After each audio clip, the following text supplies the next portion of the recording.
Hi hello నమస్తే welcome back to mercy study circle. నేను మీ మెర్సీని. ఈరోజు చెప్పుకోబోయే టాపిక్ ఏంటంటే విద్యా దృక్పథాల నుండి స్వాతంత్ర్యం పూర్వ విద్యా విధానంలో వుడ్స్ డిస్పాచ్ లేదా వుడ్స్ తాకీదు, హంటర్ కమిషన్ ఈ రెండు చట్టాల నుంచి ప్రీవియస్ బిట్స్ ఏ విధంగా అడుగుతున్నారో, అలాగే అకాడమీ టెక్స్ట్ బుక్స్ పేజ్ నెంబర్స్తో ఓన్లీ ఒక్క పీడిఎఫ్ఏ చదువుకునేలాగా మీకు కంప్లీట్గా బిట్స్ ఎక్కడ మిస్ చేయకుండా ఇవ్వడం జరుగుతుంది ఫ్రెండ్స్. ఎక్కడ స్కిప్ చేయకుండా ఎండ్ వరకు చూసేయండి. అలాగే మన ఛానల్ ఫస్ట్ టైం కనుక చూస్తున్నట్లయితే మీ అమూల్యమైన సబ్స్క్రైబ్ నాకు సపోర్ట్ చేయండి ఫ్రెండ్స్. మీరు చేసే సపోర్ట్ ద్వారా ఇంకా ఎక్కువ వీడియోస్ షేర్ అన్న తపన, అలాగే మీరు నాకు ఎంకరేజ్ చేసిన వాళ్ళు అవుతారు. సో మరి మర్చిపోకుండా అలాగే తప్పకుండా సబ్స్క్రైబ్ చేస్తారు కదా, సబ్స్క్రైబ్ చేయండి ఫ్రెండ్స్. అలాగే ఈ వీడియోకి లైక్ చేయకపోతే ప్లీజ్ లైక్ చేసేయండి ఫ్రెండ్స్. ఇంక లేట్ చేయకుండా టాపిక్లోకి అయితే వెళ్ళిపోదామా. విద్యా దృక్పథాలు స్వాతంత్రానికి పూర్వ విద్యా విధానం, వుడ్స్ డిస్పాచ్ లేదా వుడ్స్ తాకీదు, హంటర్ కమిషన్. మెకాలే ప్రతిపాదనలను అనుసరించి 1844 గవర్నర్ జనరల్ లార్డ్ హోర్డింగ్ ఉద్యోగ అవకాశాలను కేవలం ఆంగ్ల భాషను అభ్యసించిన భారతీయులకు మాత్రమే ఇవ్వాలని ఆదేశించారు. దీంతో ప్రభుత్వ ఉద్యోగాల ఆధారపడే మధ్య ఉన్నత కులాల్లో ఇంగ్లీష్ పాఠశాలలపై మోజు పెరిగింది. ఒక విధంగా దేశీయ పాఠశాలలు నిరాధారించబడి మూసివేత దిశలో సాగాయి. ఈ విధంగా 1854 నాటికి అనేక మార్పులు చేర్పులు వచ్చి విద్యా విధానాన్ని పునఃపరిశీలన చేయవలసిన అవసరం ఏర్పడడంతో East India Company board of control chairman అయిన చార్లెస్ వుడ్ను మార్గదర్శక సూత్రాలను సూచించవలసిందిగా కోరడం జరిగింది. ఇదే వుడ్ విద్యా తాకీదు అనే పేరుతో వాడుకలోకి వచ్చింది. అంటే ఏ విధంగా వచ్చింది అనేది స్టార్టింగ్లో ఇంట్రొడక్షన్ ఉంది. నెక్స్ట్ క్వశ్చన్ అండ్ ఆన్సర్స్ ఉంటాయి ఫ్రెండ్స్. నెక్స్ట్, వుడ్ తాకీదును నియమించిన governor general lord Dalhousie. Charles would commission తన నివేదికను ఎప్పుడు సమర్పించింది? 1854.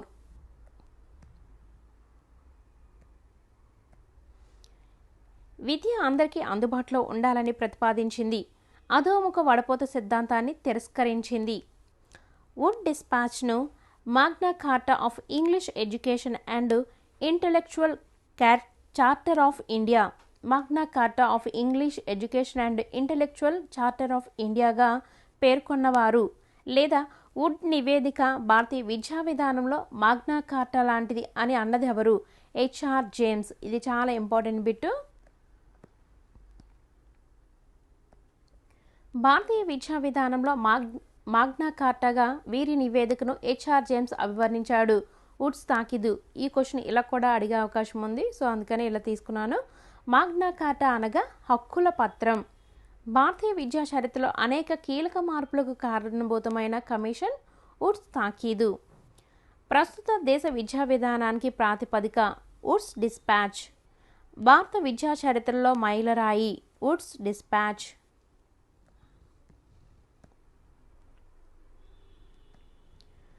వుడ్స్ డిస్పాచ్ను ఆంగ్ల ప్రభుత్వం నియమించడానికి కారణమైన అంశం ఆంగ్ల మాధ్యమ పాఠశాలలు పెరిగి స్వదేశీ పాఠశాలల నిర్లక్ష్యానికి గురి కావటం వల్ల ఈ వుడ్స్ డిస్పాచ్ను ఆంగ్ల ప్రభుత్వం నియమించింది. 1854 సంవత్సరంలో పాఠశాలలో విద్యార్థులు ఫీజులు చెల్లించే పద్ధతి వీరి సూచనల మేరకు అమల్లోకి వచ్చింది. Woods dispatch.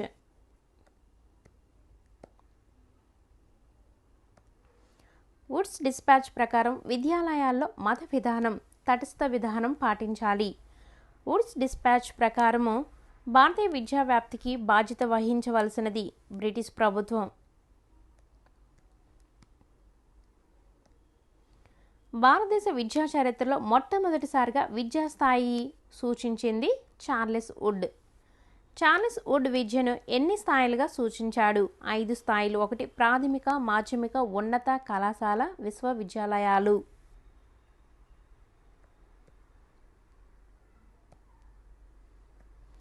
భారతదేశంలో విద్యా సంస్థలను ప్రాథమిక, మాధ్యమిక, ఉన్నత కళాశాల, విశ్వవిద్యాలయాలుగా విభజించాలని సూచించిన కమిటీ వుడ్స్ కమిటీ.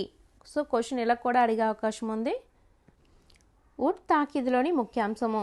ఎగ్జామ్లో వుడ్ తాకీదులోని ముఖ్యాంశం కానిది ఏంటి అని అడిగాను. ఇక్కడ చూద్దాం. ఉపాధ్యాయ శిక్షణాలయాల ఆవశ్యకత, స్థాపనకు కృషి చేయాలి. ప్రైవేటు విద్యా సంస్థలకు గ్రాంట్స్ ఇన్ ఎయిడ్ మంజూరు చేయాలి.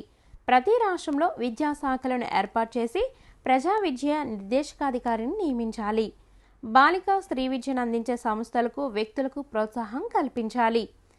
ప్రతి రాష్ట్రంలో విద్యాశాఖలను ఏర్పాటు చేసి డైరెక్టర్ ఆఫ్ పబ్లిక్ ఇన్స్ట్రక్షన్ ప్రభుత్వ విద్యా సంచాలకులను నియమించాలని పేర్కొన్నది వుడ్స్ డిస్పాచ్. మీరు ఎగ్జామ్స్ రాయాలనుకుంటే ఈ పీడిఎఫ్ పైన నెంబర్ కనిపిస్తుంది కదా, సో దాని నుంచి మీరు మెసేజ్ చేసినట్లయితే పూర్తి వివరాలు అయితే మీకు అందించడం జరుగుతుంది. నెక్స్ట్ క్వశ్చన్, వుడ్ తాకీదులోని ముఖ్యాంశము. ఆంగ్ల భాషను కేవలం అభిరుచి భాషా జ్ఞానం కలవారికి మాత్రమే బోధించాలి. అభిరుచి భాషా జ్ఞానం లేనివారు మాతృభాషలో నేర్చుకునే అవకాశం కల్పించాలి.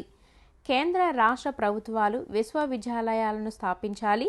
భారతీయులను సేవకులుగా దుభాషలుగా పరిగణించకుండా భారతీయ ప్రజ్ఞను నైతిక విలువలను అభివృద్ధి చేసే విధంగా విద్య ఉండాలి. ఆధునిక భారతీయ విద్యా విధానానికి పితామహుడిగా వీరిని పేర్కొంటారు. Woods dispatch. ప్రైవేట్ వ్యక్తులు సంస్థలు విద్యాలయాలు స్థాపించడానికి సహాయక విరాళాల గ్రాంట్ ఇన్ ఎయిడ్ పద్ధతిని సూచించిన కమిటీ. ఈ క్వశ్చన్ మరొకలాగా కూడా అడగొచ్చు. గ్రాంట్ ఇన్ ఎయిడ్ పద్ధతి ద్వారా విద్యాలయాలు ఏర్పాటు చేసుకోవచ్చు అని సూచించిన committee Wood's dispatch. Wood's dispatch commission సిఫారసుల వల్ల 1857లో నెలకొల్పబడిన విశ్వవిద్యాలయాలు చూసుకున్నట్లయితే మద్రాస్ విశ్వవిద్యాలయం, కలకత్తా విశ్వవిద్యాలయం, బొంబాయి విశ్వవిద్యాలయము. సో దీంట్లో వుడ్స్ డిస్పాచ్ కమిషన్ సిఫారసుల వల్ల నెలకొల్పబడిన విశ్వవిద్యాలయాల్లో లేనిదేంటని అడగొచ్చు. సో ఒకసారి చూసుకోండి. భారతదేశంలో తొలి విశ్వవిద్యాలయాలు మద్రాస్, కలకత్తా, బొంబాయి. కలకత్తా, మద్రాస్, బొంబాయి విశ్వవిద్యాలయాల స్థాపన ఎప్పుడు జరిగిందంటే 1857. ఒకసారి ఇండివిజువల్గా అడగొచ్చు. మద్రాస్ విశ్వవిద్యాలయాన్ని స్థాపించిన సంవత్సరం ఎప్పుడంటే 1857.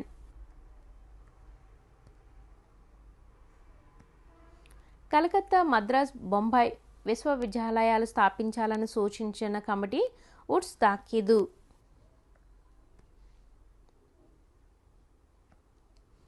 వుడ్ తాకీదులో పేర్కొన్న విశ్వవిద్యాలయాల విధి ఏంటంటే అనుబంధ కళాశాలల పర్యవేక్షణ, అభివృద్ధి, విద్యా ప్రమాణాలు కాపాడటం, పరీక్షలు నిర్వహించి పట్టాలు ఇవ్వడం.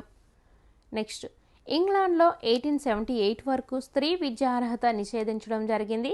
ఇంగ్లాండ్ కంటే ముందుగా కలకత్తా విశ్వవిద్యాలయంలో 1877లోనే ప్రవేశార్హత కల్పించి స్త్రీ విద్యను సాధించాయి. కలకత్తా యూనివర్సిటీ నుండి పట్టభద్రురాలైన తొలి భారతీయ మహిళ చంద్రముఖి బసు. చంద్రముఖి బసు కాదంబరి గంగూలీ. ఇది వేరే బుక్లో నుంచి అయితే మీకు కాదంబరి గంగూలీ కూడా యాడ్ చేయడం జరిగింది. మీరు ఆప్షన్స్ని బట్టి మీరు కరెక్ట్ ఆన్సర్ అయితే పెట్టాల్సి ఉంటుంది.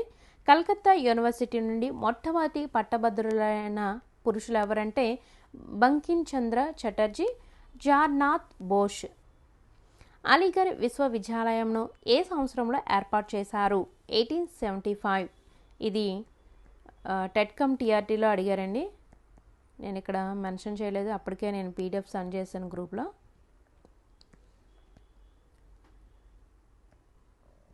నెక్స్ట్, ఏ కమిటీ సిఫారసుల వల్ల 1871లో విద్యాశాఖ నిర్వహణ బాధ్యతను పూర్తిగా రాష్ట్ర ప్రభుత్వాలకు అప్పచెప్పడం జరిగింది? Wood dispatch.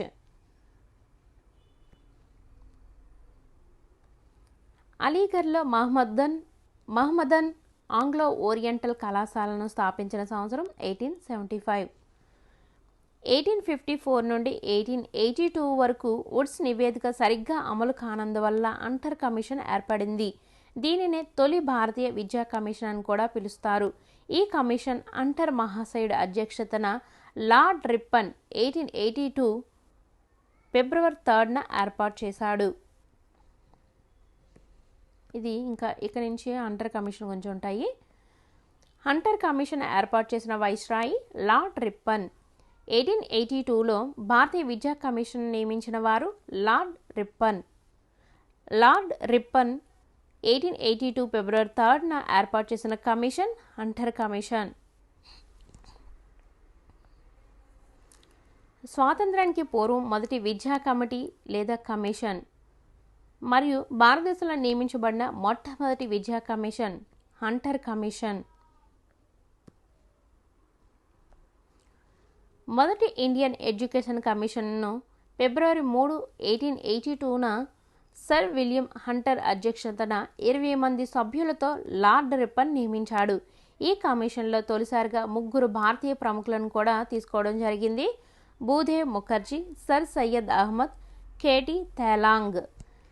హంటర్ కమిషన్ ఏర్పాటు కావడానికి ప్రధాన కారణాలు: భారతదేశంలో ప్రాథమిక విద్యను అశ్రద్ధ చేసి ఉన్నత విద్యకు అధిక ప్రాధాన్యత ఇవ్వటం, వుడ్స్ డిస్పాచ్ సూచించిన గ్రాంట్స్ ఇన్ ఎయిడ్ విధానాన్ని ప్రభుత్వం అమలు చేయకపోవడం వల్ల మిషనరీలు నిర్వహించే పాఠశాలలు, కాలేజీలపై ఆ విధానం దెబ్బతీసింది. హంటర్ కమిషన్ ఏర్పడంలో ప్రధాన ఉద్దేశం చూసుకున్నట్లయితే 1854 నాటి వుడ్స్ డిస్పాచ్ అమలు తీరును సమీక్షించుట, భారతదేశానికి ఒక విద్యా విధానాన్ని సిఫారసు చేయటం, ప్రాథమిక విద్యలో మౌలిక మార్పులను తీసుకురావటం. క్రింది వాటిలో హంటర్ కమిషన్ సూచించినది: స్వదేశీ విద్యా సంస్థలను ప్రోత్సహించటం, ఎలిమెంటరీ విద్యను అందించే ఏర్పాటు చేయటం, జిల్లా మున్సిపల్ విద్యా బోర్డుల స్థాపన.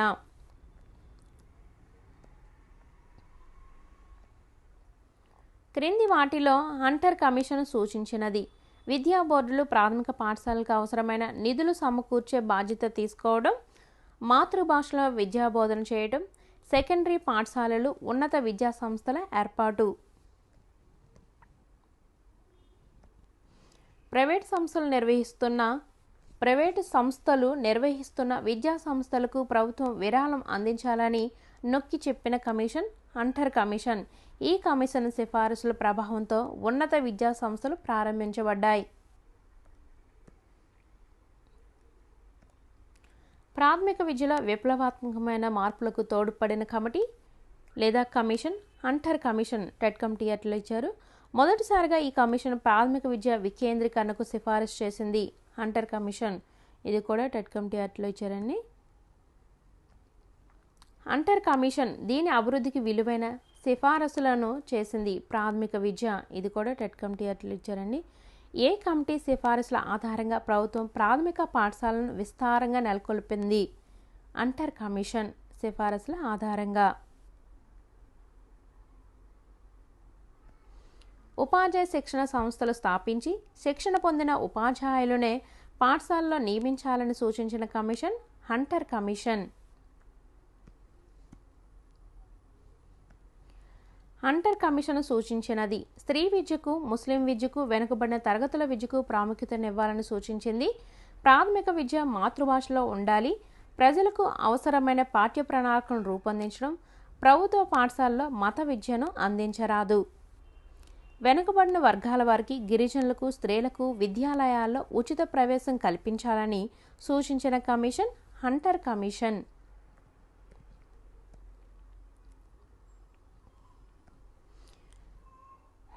మాధ్యమిక పాఠశాలలో పాఠ్య ప్రణాళిక 2 రకాలుగా ఉండేది. మాధ్యమిక విద్య అనంతరం విశ్వవిద్యాలయాల్లో చేరి పై చదువులకు వెళ్ళేవారికి ఒక ప్రణాళిక, ఏదైనా ఒక వృత్తిలో ప్రవేశించి జీవితాన్ని కొనసాగించాలనుకునే వారికి ఇంకో ప్రణాళిక ఉండేది. నిత్య జీవితానికి పనికివచ్చే భౌతిక శాస్త్రం, వ్యవసాయం, క్షేత్రగణితం, బ్యాంకింగ్ ప్రాథమిక విద్య ప్రణాళికలో ఉండాలి. ఏ సంవత్సరంలో భారత పాఠశాలలో వాడుతున్న పాఠ్య పుస్తకాల పరిశ్రమల కోసం కమిటీ ఏర్పాటైంది? 1887. వివిధ పాఠశాలలోని పాఠ్యాంశాలు, పాఠ్యపుస్తకాలు క్షుణ్ణంగా పరిశీలించిన మొదటి కమిటీ ఇది. Last one. 1878లో general council of education in India అనే సంస్థ ఎక్కడ ప్రారంభమైంది? లండన్. సో ఇది టీచర్స్ టోటల్గా 50+ బిట్స్ అయితే ఇవ్వడం జరిగింది. మీకు టైం ఉంటే ఇవి నోట్బుక్లో రాసుకోండి. టైం లేకపోతే మన వాట్సాప్ గ్రూప్లో పీడిఎఫ్ కావాలనుకున్నా, లేదా ఎగ్జామ్స్ కావాలనుకున్నా, లేదా పీడిఎఫ్ ఎగ్జామ్స్ 2 కావాలనుకున్నా ఈ పీడిఎఫ్ పైన నెంబర్ కనిపిస్తుంది కదా, ఆ నెంబర్కి అయితే మీరు మెసేజ్ చేసినట్లయితే పూర్తి వివరాలు అయితే మీకు ఇవ్వడం జరుగుతుంది. సో ఇప్పటి నుంచి ప్రాక్టీస్ చేసినట్లయితే మీకు ఎగ్జామ్లో ఎటువంటి కన్ఫ్యూజన్ లేకుండా కరెక్ట్ ఆన్సర్ అయితే చేయడం జరుగుతుంది. సో ఉన్న టయాన్ని ఎక్కడ వృధా చేసుకోకుండా సద్వినియోగం అయితే చేసుకోండి. నా ఎగ్జామ్స్ గురించేనే కాదు, మీరు ఏదైనా సరే బెస్ట్ ఎగ్జామ్ సిరీస్ తీసుకొని ఎక్కువ 1-2 సార్లు మీరు ప్రాక్టీస్ అనేది ఇంపార్టెంట్. చదవటం, ప్రాక్టీస్ చేయటం, ఇదే చేయటం వల్ల మీరు ఎగ్జామ్లో కన్ఫ్యూజన్ లేకుండా కరెక్ట్ ఆన్సర్ అయితే చేయగలరు. సో ప్రాక్టీస్ అనేది చాలా ఇంపార్టెంట్ ఫ్రెండ్స్. సో ఈ వీడియోస్ అయితే మీకు నచ్చాయా? నచ్చితే లైక్ చేసేయండి. అలాగే మన ఛానల్ను మీరు ఫస్ట్ టైం కనుక చూస్తున్నట్లయితే మీ అమూల్యమైన సబ్స్క్రైబ్తో నాకు సపోర్ట్ చేయండి ఫ్రెండ్స్. మళ్ళీ సపోర్ట్ చేస్తారు కదా ఫ్రెండ్స్, ఎందుకంటే మీకు మంచి కంటెంట్ అలాగే టెక్స్ట్ బుక్లో ఎక్కడ మిస్ చేయకుండా ప్రతి సబ్జెక్టు కూడా టెక్స్ట్ బుక్ను బేస్ చేసుకొనే మీకు క్లియర్గా అయితే ఇవ్వడం జరుగుతుంది. సో ప్లీజ్ సపోర్ట్ చేయండి ఫ్రెండ్స్. ఇలాంటి మరిన్ని అప్డేట్స్ కోసం మన ఛానల్ చూస్తూ ఉండండి. Thank you for watching.